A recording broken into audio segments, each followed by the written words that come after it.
in my shortest ever introduction,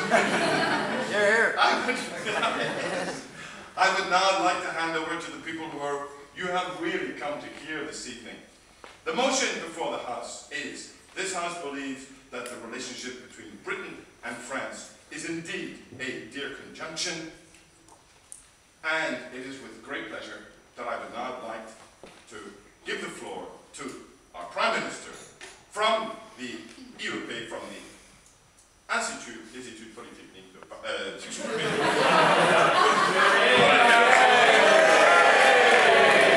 double shame.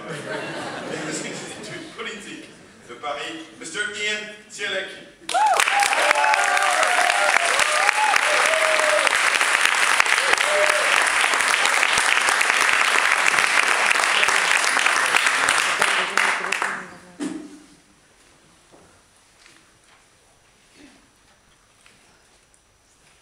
Your Excellency, Your Ladyship, Honorable Chairman, beautiful timekeeper, wise members of the jury, respected members of the opposition, romantic members of the proposition, ladies and gentlemen. 2 kilometers away from here, there is a gigantic monument we all know. It is a symbol of French pride and a reminder of a time when France wished to invade Britain. Napoleon I commanded the construction of the Arc de Triomphe to celebrate victories over the Triple Coalition of which Britain was a member. But like every single piece in the heartwarming puzzle of Anglo-French history, the Arc de Triomphe hides a story of true love and affection between these nations. Because on June 12, 1942, a brave English pilot by the name of Ken Gatward risked his life by flying very low on the Champs-Élysées and loading bullets from German machine guns to release a gigantic French flag over the Arc, boosting the morale of Parisians in a romantic and spectacular way. Just like that, a symbol of French pride and hostility became the reminder of Britain's support for France at a time when it mattered most. Hear, hear. Tonight, we are asked to consider the words of William Shakespeare.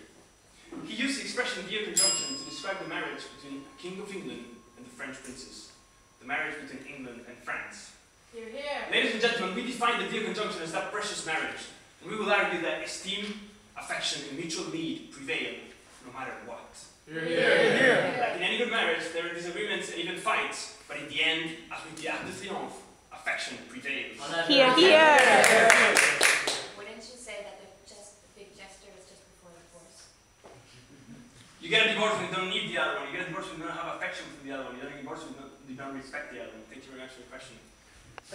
That is what Britain and France are about. A precious marriage because their peoples respect each other. A precious marriage because their states need each other. Take the case, as His Excellency has mentioned, of this magnificent residence. It used to belong to the imperial family that went to war with Britain. And still, mutual need and affection prevailed, as it became the very home of the UK and France. The very symbol of the superb relations this couple shares. Yes, please. How can they help each other if they don't drive on the same side? Yeah. I will come to that in a second. Thank you very much for your question. Couples don't necessarily like each other, but in the end, when it matters, affection prevails. For instance, we all know what the British think about the little French issue of surrendering.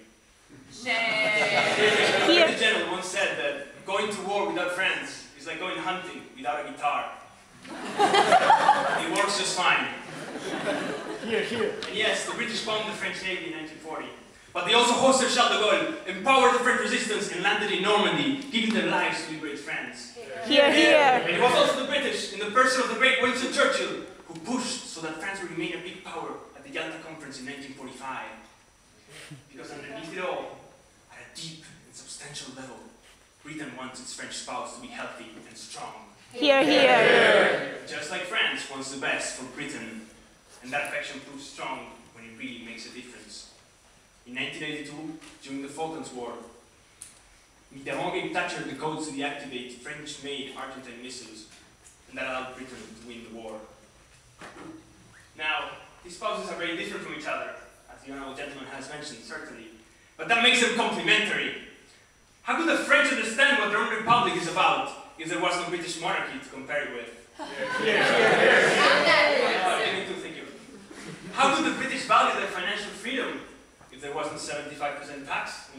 channel. And how could the value of foie gras if we had never heard of black pudding? Or appreciate David Beckham's beauty if there was no Ribéry.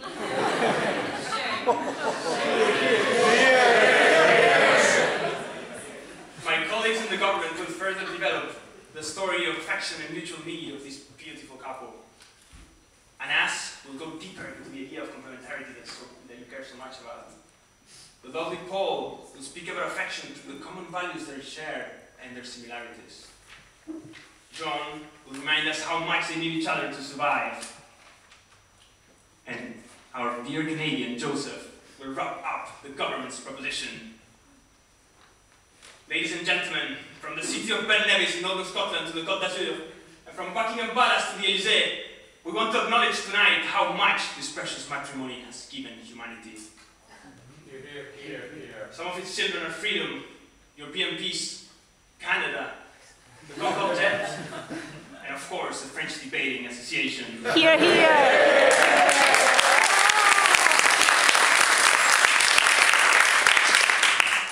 Honorable members of the House, if this precious marriage hadn't been celebrated 110 years ago with the Entente Cordiale, tonight we will all be speaking German.